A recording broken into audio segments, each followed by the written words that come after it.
আমাদের যে আলোচনার মধ্যে আসছে সংস্কার, বিচার এবং নির্বাচন মূল। আমরা বলেছি একটার সাথে আরেকটার কোনো সম্পর্ক নাই, কেননা সংস্কার চলমান বিষয়, এটা চলতে থাকবে। আমরা আশা করেছি এই সরকার সকলের সাথে ঐক্যমতের ভিত্তিতে একটা সংস্কার প্রস্তাব দেবে, সেটা চলমান থাকবে। এবং আমরা যদি ভবিষ্যতে জনগণ আমাদেরকে ক্ষমতায় বসায়, আমরা সেই সংস্কার চলমানভাবে আমরা সংস্কার বাস্তবায়নের আমরা প্রচেষ্টা নেব। আর মামলাগুলোর ব্যাপারে বাংলাদেশ জাতীয়তাবাদী দলের আমাদের দেশনেত্রী বেগম খালেদা জিয়া, ভারপ্রাপ্ত চেয়ারম্যান তারেক রহমান থেকে শুরু করে আমরা এবং সেই তৃণমূল পর্যন্ত আমাদের নেতাকর্মীরা সবচেয়ে বিক্ষুব্ধ। আমরা এই স্বৈরাচারী ফ্যাসিস্ট সরকারের কর্তা ব্যক্তিদের এবং যারা দায়ী তাদের বিচার চাই। অতএব আমরা তো বিচারের পক্ষে, তবে বিচার ব্যবস্থা যে স্বাধীন চাই, আমরা স্বাধীন বিচার ব্যবস্থা এই বিচার সম্পন্ন করবে, এটাও কোনো দিন তারিখ ঠিক করে দেওয়া সম্ভব না, বিচারের আওতায় আনা হবে। এবং আমরা বলেছি যে যেগুলো সম্পন্ন না হবে সেগুলো যদি বিএনপি ক্ষমতায় যায় তাহলে বিচারের আওতায় এনে স্বাধীন বিচার ব্যবস্থার মাধ্যমে এই বিচার সম্পন্ন করা হবে।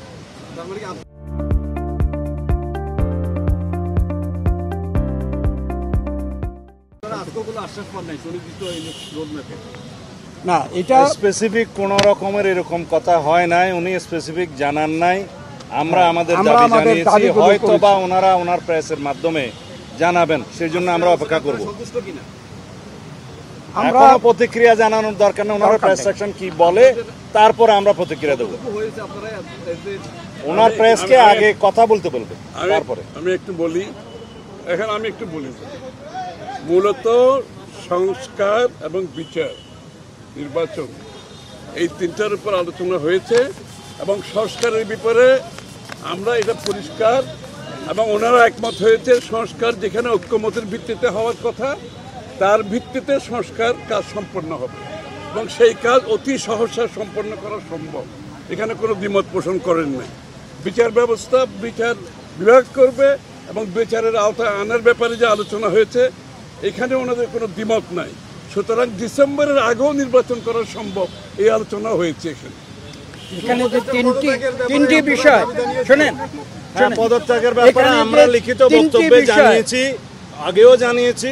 নিরাপত্তা উপদেষ্টা এবং আর দুইজন ছাত্র উপদেষ্টা যাদের কারণে এই সরকারের নিরপেক্ষতা ক্ষুণ্ণ হচ্ছে, তাদেরকে বাদ দেওয়ার জন্য আমরা আজকেও লিখিত বক্তব্য আমরা দিয়েছি, মুখেও বলেছি। সেই আশ্বাস ওনারা দেখবেন, আমরা আমাদের বক্তব্য দিয়েছি। যে তিনটি বিষয় নিয়ে আমরা কথা বলেছি আপনারা শুনেছেন, সংস্কার, বিচার এবং নির্বাচন। আমরা স্পষ্ট ভাষায় বলেছি যে দে আর মিউচুয়ালি এক্সক্লুসিভ, একটার সঙ্গে আরেকটার কোনো সম্পর্ক নেই। এবং যদি দ্রুত নির্বাচন দেওয়া হয়, আমরা স্পষ্ট ভাষায় বলেছি আজকে বাংলাদেশে যে নৈরাজ্য হচ্ছে, যে আইন শৃঙ্খলা পরিস্থিতির অবনতি হচ্ছে, এক অ্যানাউন্সমেন্টের ফলশ্রুতিতে বাংলাদেশের শান্তি, শৃঙ্খলা এবং গণতন্ত্র ফিরে আসবে। ধন্যবাদ।